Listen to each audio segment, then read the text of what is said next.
So on 2-42C and D, you're asked for the slope of a vertical line and a horizontal line. So let's do the horizontal line first. That was a D.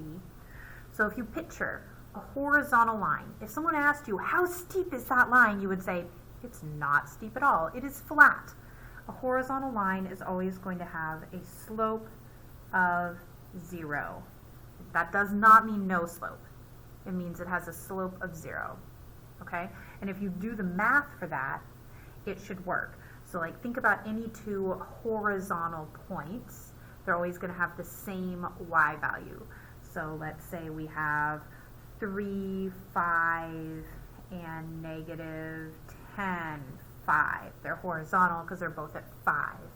So then our slope is going to be 5 minus 5 over, and then maybe negative 10 minus 3, so 0 over negative 13. Doesn't really matter what's in the denominator, right?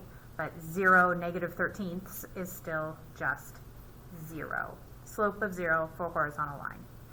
For a vertical line, it's not the same thing. We have to have a way to mathematically describe that that's not flat, right? Not a slope of 0. A vertical line, if you were to ask someone, like if you were to look at a cliff that was exactly vertical, and they said, how steep is that cliff?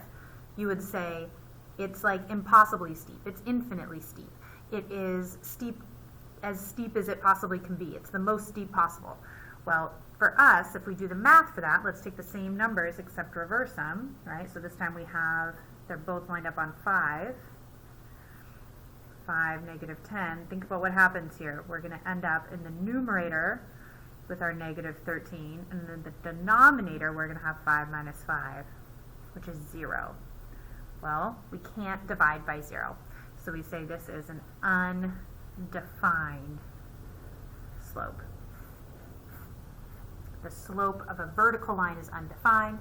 The slope of a horizontal line is 0.